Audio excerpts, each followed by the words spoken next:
A smartwatch today has more computing power than a space probe launched in 1976.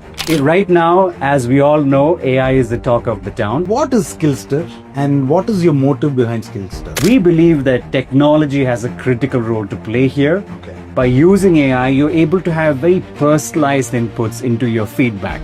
Do you have to use an app to learn leadership skills, or you have to reflect inside yourself to be a better leader? What is your take on that? Right. So as Plato said, the first and the best victory is yourself. Okay. So that's often said, right? The ultimate Kurukshetra is in your Dharmakshetra. But one of the things I also realized, and perhaps the question that I didn't ask myself as much, is this really what I want to do? In French, they have this beautiful set of words. It's called raison d'être. In other words, it means reason to be or reason of existence. Along with good ideas, you also need great execution. If AI could do 90% of your job, what would you want to do with the other 10%? So all of these are going to be skill sets in demand because it's not very easy to master them, and there is no clear-cut path that you can learn at ABC. Hi everyone, this is our very first episode for Beyond the Desk, and today I have Manu Menon. He is the founder for Skillstr. Thank you so much for coming, Manu Menon.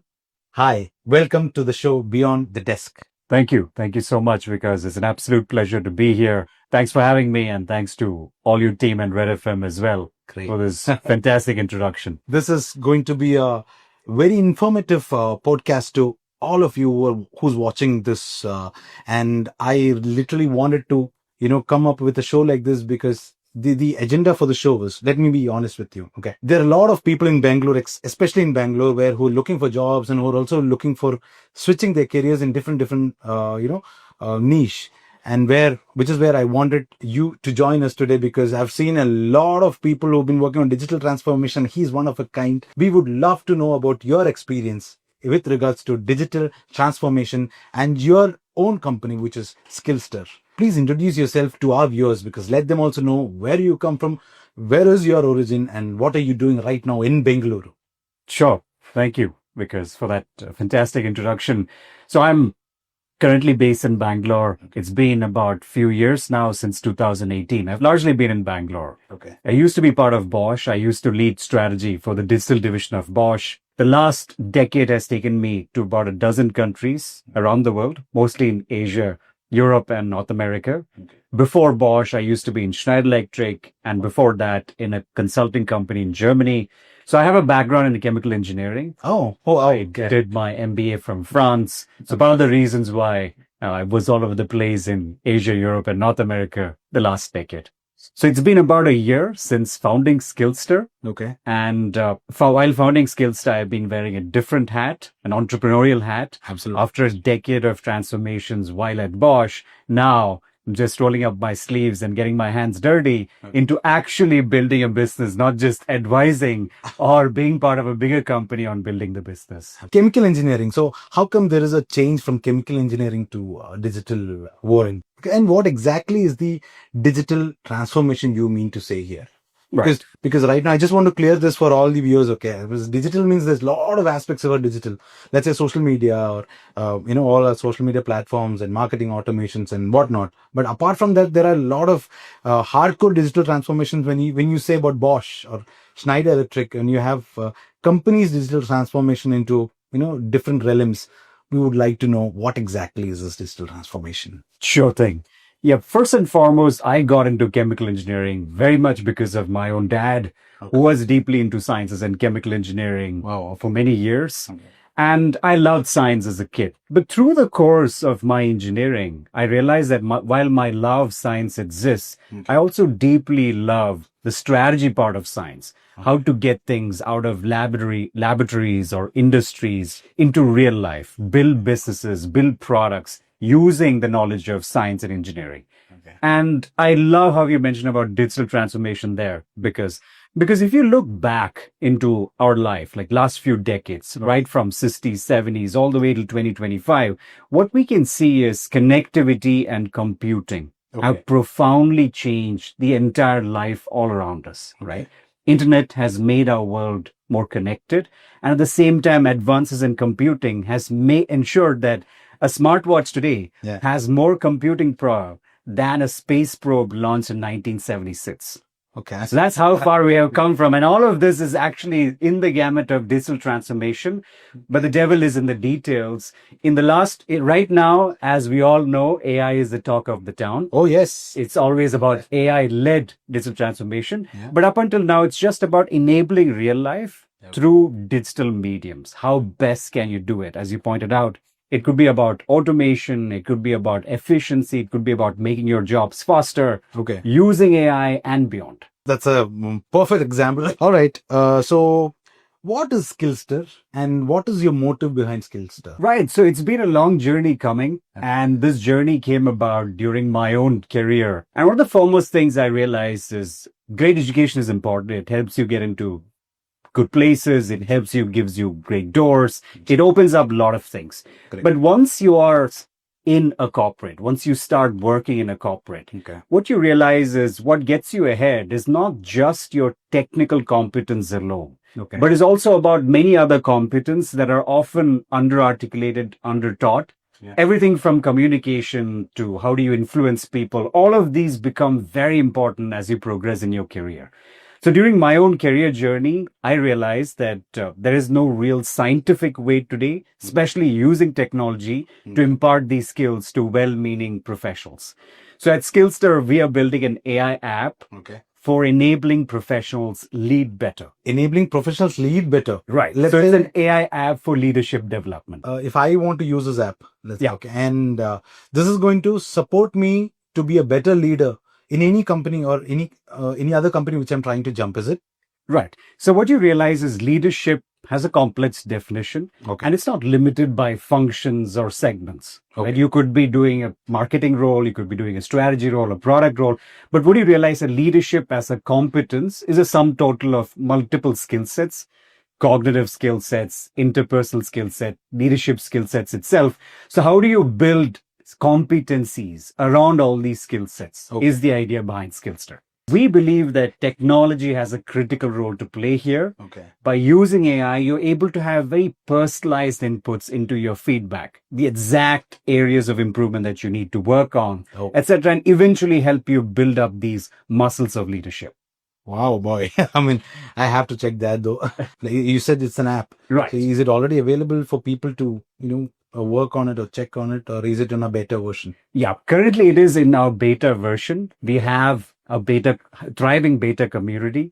We have the early versions getting tested along with the beta community. In many sense, we are building it along with the beta community itself. So the beta community gives us weekly feedback, and we ship the product every single week. And every single week, it's a growing, thriving, better app. So that's the most fun part of it.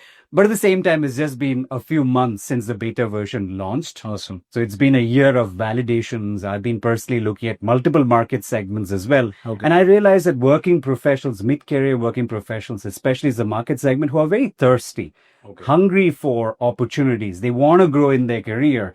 But sometimes you realize that it's a hard block and you need to look inwards in order to grow better in your career. Does that contradict? Do you have to use an app to learn leadership skills, or do you have to reflect inside yourself to be a better leader? What is your take on that? Right. So as Plato said, the first and the best victory is yourself. So that's often said, right? The ultimate Kurukshetra is in your Dharmakshetra.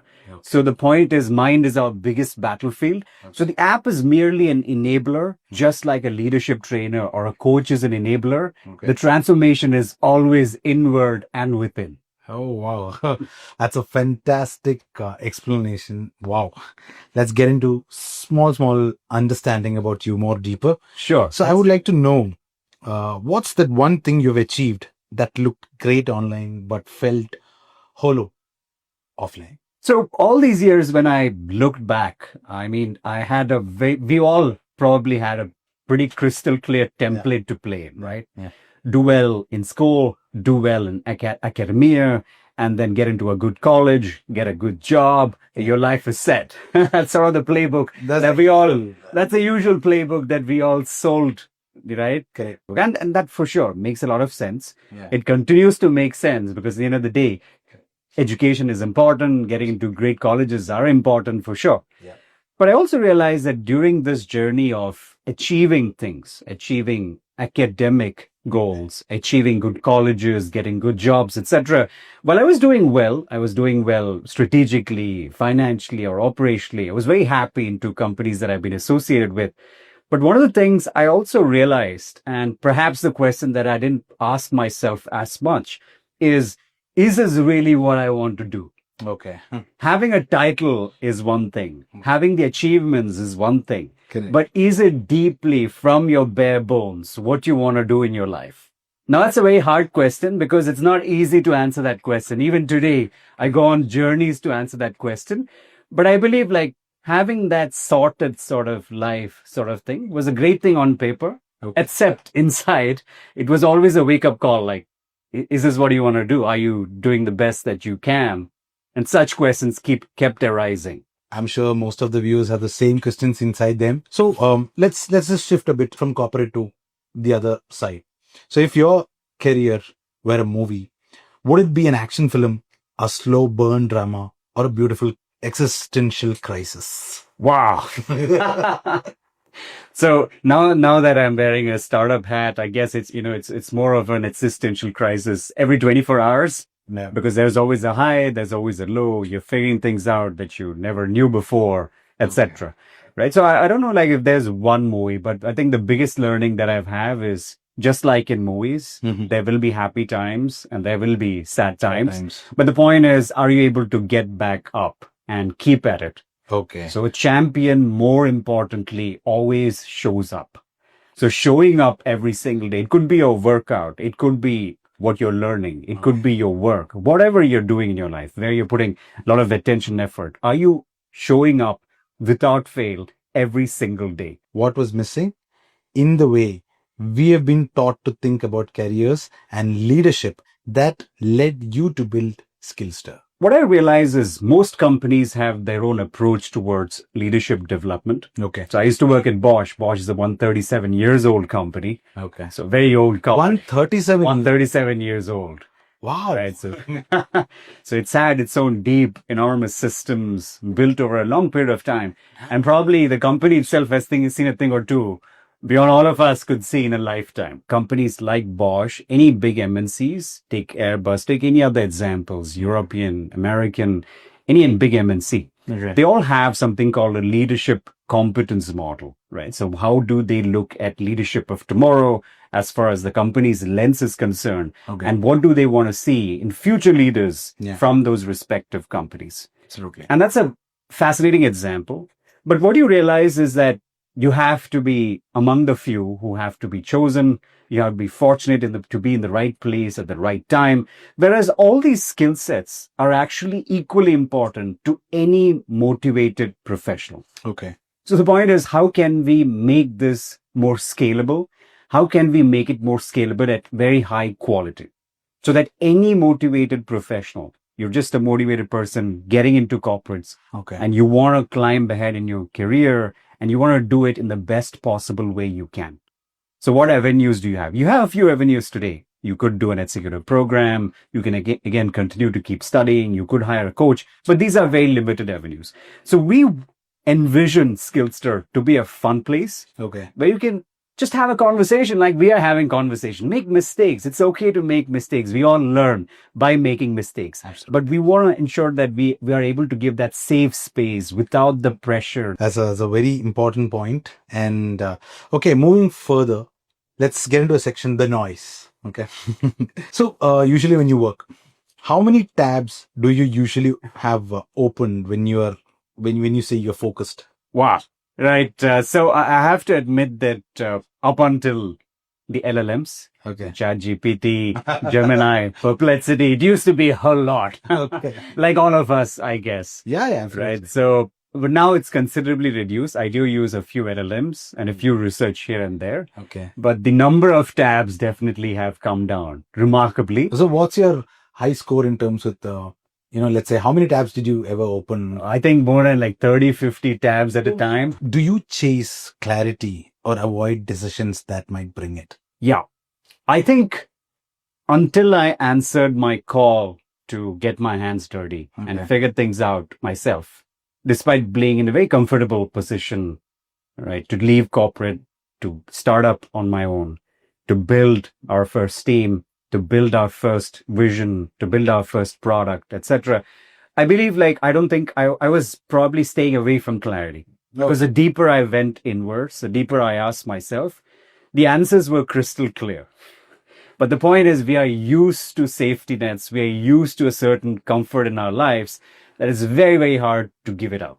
So I think now I do believe that I am chasing clarity more often than I did in the last many years. And was there ever a moment when you felt like you were at a professional breaking point, when you questioned the path you were on? Indeed. So it happened like a couple of years ago. And I was, like we discussed before, on the set path. Right? Good education, good credentials, good things to put in your CV. There's definitely a lot of merit to that, no doubt about it. And it's very important at times to be in that grind, to be in those places, to learn from the best and smartest people, for sure. But at the same time, after a while, we all need to ask ourselves some tough questions. Which is, in French, they have this beautiful set of words. It's called raison d'être. Right. It's also an English word. It's called raison d'être in English as well. In other words, it means reason to be or reason of existence. Or what's your core purpose behind what you do? Why do you do what you do? Why do you wake up? Why do you show up at work? Why do you want to focus on the startup? Why do you want to build a product? So why is a very innate, fundamental, deep down question, right? Making money is a byproduct. Being successful, being popular, all of these are byproducts. But the fact is there'll be true core why behind everything that you do. So that is often unanswered. So I had this breaking point when I kind of answered this why question. I realized that I want to use many more of my abilities to do hard things, to make an impact, to leave behind the world a better place than I would have arrived with. Right. So that's fundamentally the bigger question that I asked. And it's definitely a tall ask. But the fact is, at least there is a lot of clarity that you're doing a little bit every single day to make that answer slightly better. So we again connecting to the same point, emphasizing on little bit every day, showing up. Great. So there's a lot of fear that AI will make people irrelevant. What's your take? Are we heading towards replacement or renaissance? Yes. I think it's probably the biggest topic of discussion among boardrooms and government policy circles worldwide. India included. And I think we have a unique problem that we face as well in India, because the median age of India is 28, and we are definitely at an inflection point as far as the economy is concerned, right when technology is completely upending the landscapes that we always thought were very stable, right? So I think that AI, without a shadow of a doubt, is going to cause a lot of displacement, a lot of replacement. But the fact is, all technologies of before have also done that. Go back in time. If you talk to our fathers, they would tell you about a role called a stenographer. A stenographer was somebody who used to have a stenograph, a machine called a stenograph, and take notes in court proceedings, in discussions, etc. So it was like shorthand, right? Little did they know back then that we would have intelligent meeting assistants who are transcribing notes real time, and you would definitely not need a stenographer today. So I think that's the way technology works. Technology makes most of our workflows, most of our jobs more effective and efficient. But at the same time, we have to realize that it's going to cost a lot of displacement and replacement as far as today's roles are concerned. So the only answer to the question is we need to retrain for workforces at large. And it's a big and important question for all governments today.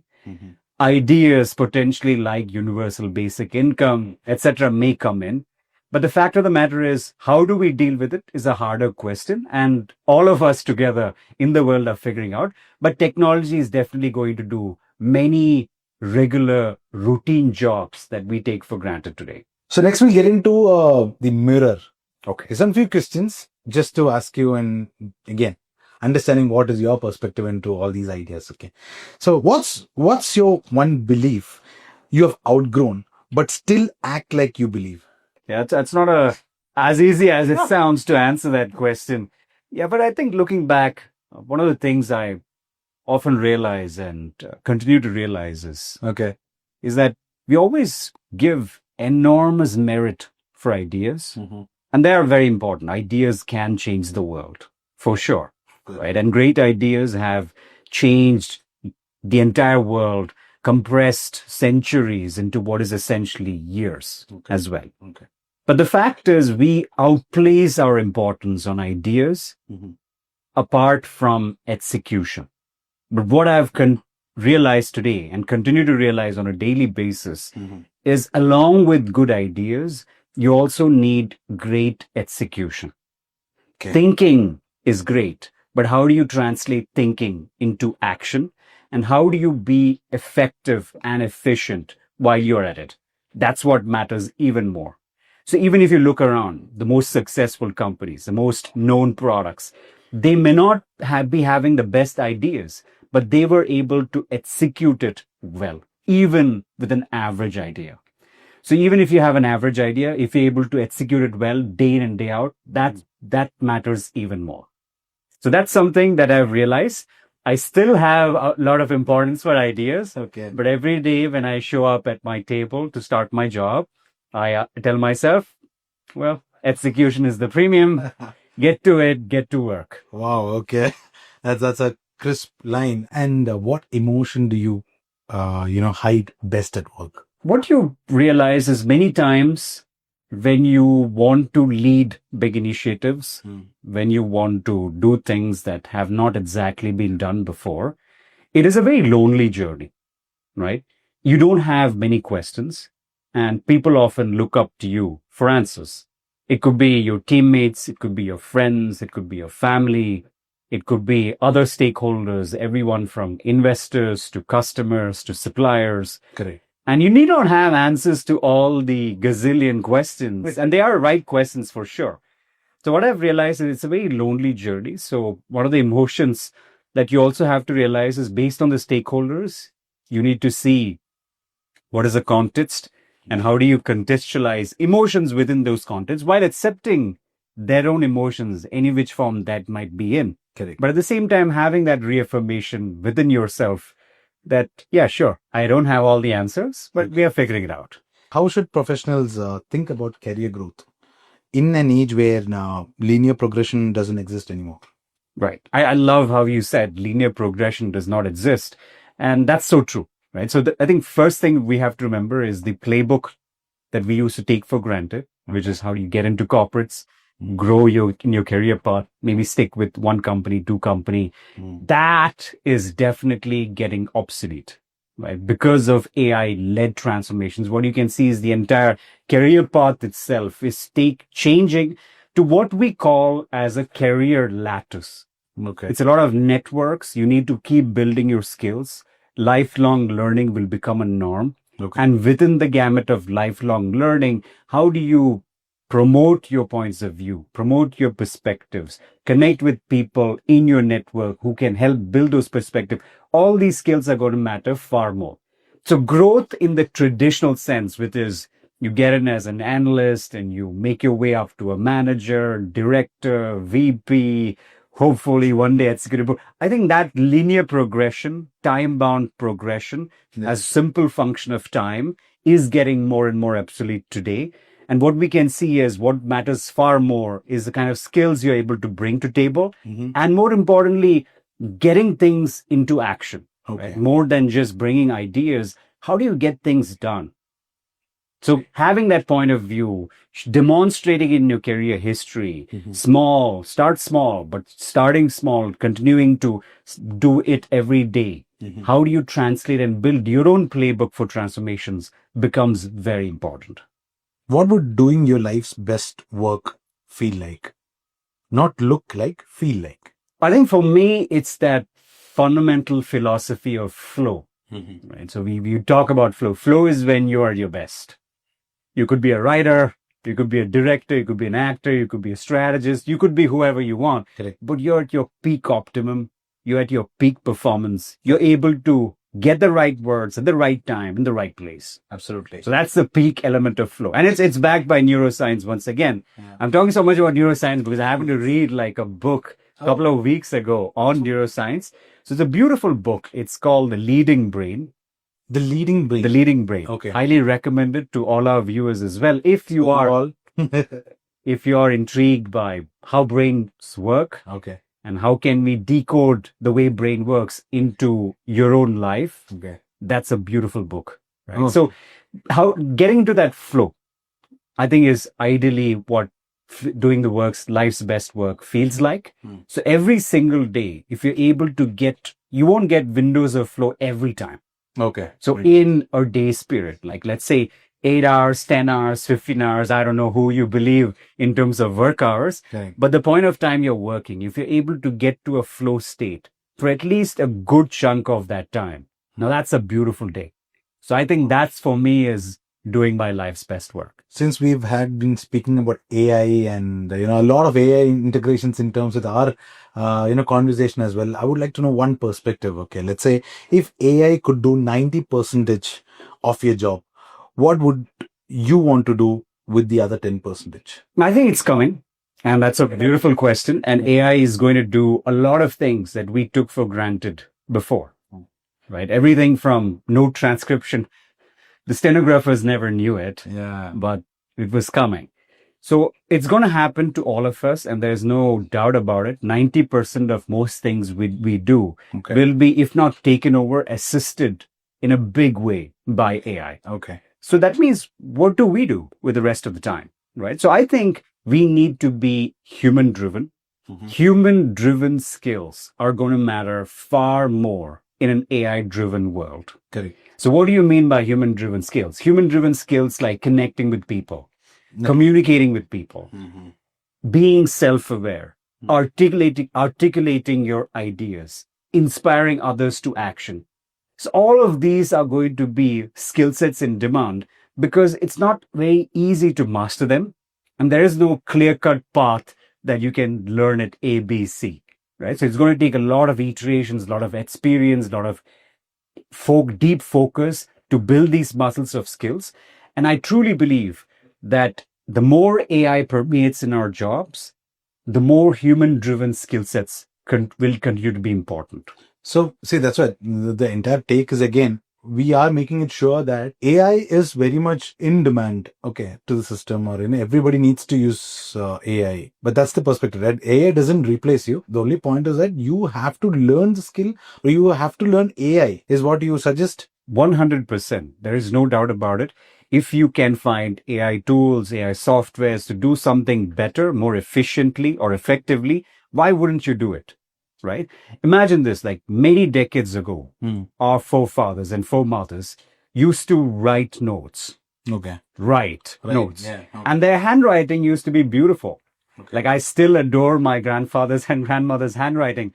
My handwriting, unfortunately, isn't great. But the fact is, we evolved in an era where typing was far more common than taking notes.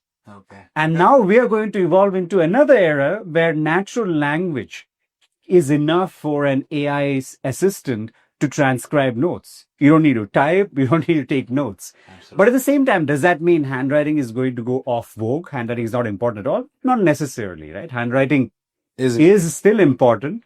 Like if you want to have an aesthetic piece of paper, you better have good handwriting. So I think like with that, like all tools of today should be entertained into your workflows. The more you can learn about these tools to an advanced degree, continue to learn them.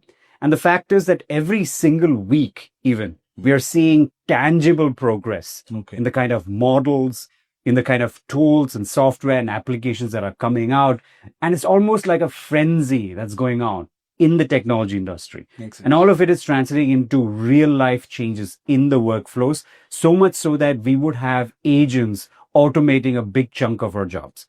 So let's take the example of a marketeer. If you're a marketeer today, if you're a video editor today, the ways of tomorrow made a lot of sense in yesterday's world. Yeah. Right. Yeah. Pardon me. The ways of yesterday made a lot of sense in yesterday's world. Okay. But today you can see AI videos permeating entire workflows, AI-led editing.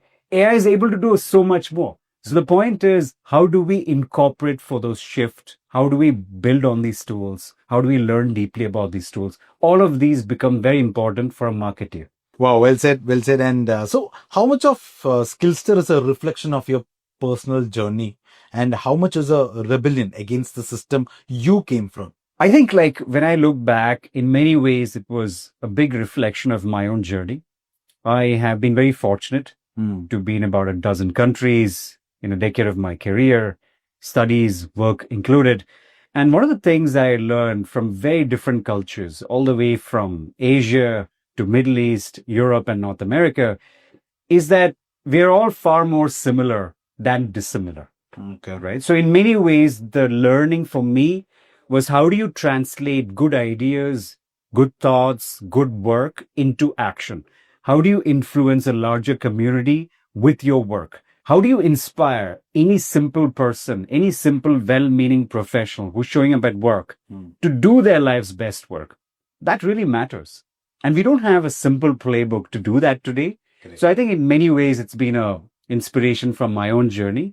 And hopefully it's a continuation of that inspiration, right? There's only a starting point.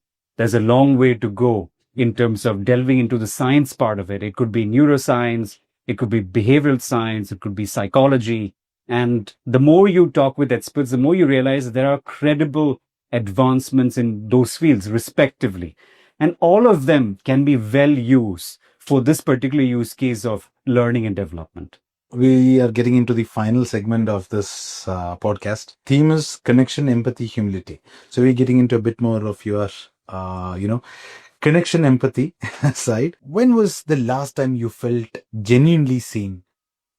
I mean, let's say amidst all these, busy hustle bustle lifestyle and everything of yours. So I think, like, the last time, interestingly, I felt very seen was when one of our early users who was part of our beta community testing the app. Right? I know, like, you asked about me. I'm going to the app again. This business. It's not for that. I think what you realize is all of us have different motivations. Okay. And our team, all of us at Skillstr, one of the things that we are super motivated by is, how do you translate ideas into reality? Okay. And how do you make that reality make a tangible impact on someone's life? Right. So the other day, one of the users commented how she uses Skillstr as a safe space just to have a conversation like a friend. Okay. And I think at that time, probably not just me, our entire team felt seen, because the last many quarters, the last many days, this has been a burning idea that's been in the head and we've been working on so much for.